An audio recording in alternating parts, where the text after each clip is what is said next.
দুর্ঘটনা এড়াতে চট্টগ্রামে ব্যাটারি চালিত অটোরিকশা বন্ধ অভিযান শুরু করেছে চট্টগ্রাম মেট্রোপলিটন পুলিশ। গেল ৩ দিনে ৮০০ অটোরিকশা আটক করা হয়েছে বলে দাবি পুলিশের।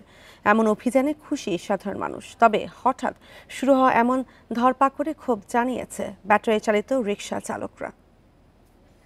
আর এই বিষয়ে আরো জানাতে চট্টগ্রাম থেকে যুক্ত হচ্ছেন সহকর্মী আব্দুল্লাহ রাকিব।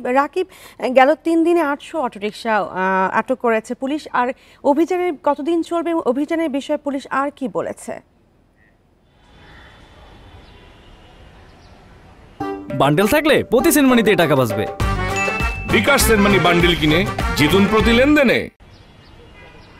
যে অভিযানটা চলমান, এটি নতুন করে অভিযান শুরু হয়নি। আসলে গত সপ্তাহে যে একটি শিশুর মৃত্যুর ঘটনা ঘটেছে, সেটি প্রথমত ভাবা হয়েছিল ব্যাটারি রিক্সার কারণে, কিন্তু সেটি আসলে প্যাডেল চালিত রিক্সাতে হয়েছে। কিন্তু সেটির পরে তৎপরতা বাড়িয়েছে আইন শৃঙ্খলা রক্ষাকারী বাহিনী এবং সিটি কর্পোরেশন থেকে সেটি অনুরোধ করা হয়েছে।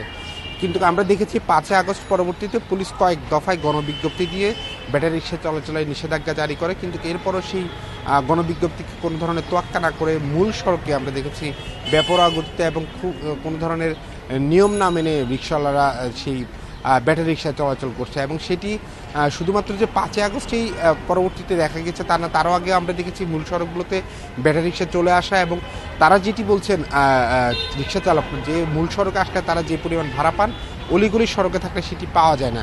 সেটির কারণেই তারা মূলত সেখানে যান, কারণ প্রতিটি রিক্সায় পায় সর্বনিম্ন দৈনিক জমা ৫০০ টাকা থেকে শুরু হয়। ফলে তাদের সেই টাকা আয় করার চাপ থাকে মালিক পক্ষকে দেওয়ার জন্য।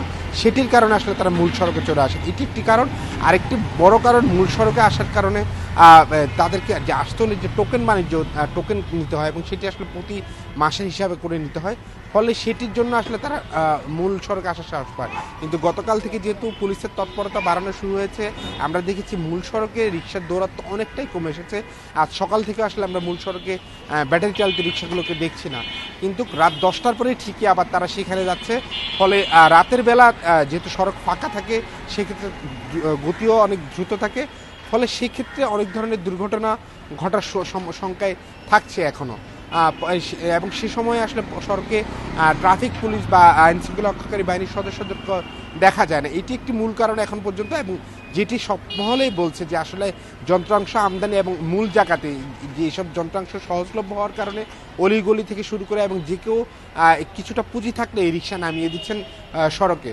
ফলে আমদানি পর্যায়ে, অর্থাৎ এইসব যন্ত্রাংশ যেসব দেশ থেকে আমদানি হচ্ছে, যারা আমদানির সাথে যুক্ত, বিশেষ করে চট্টগ্রাম বন্দর এবং কাস্টমসের কাছে সেই তথ্যগুলো আছে, সেখানে আসলে তার অভিযানটা চালানো জোরদার মনে করছে সকলে। অটোরিকশা বন্ধ অভিযান চলছে পুলিশের, এবং সে বিষয়ে জানাচ্ছিলেন সহকর্মী আব্দুল্লাহ রাকিব।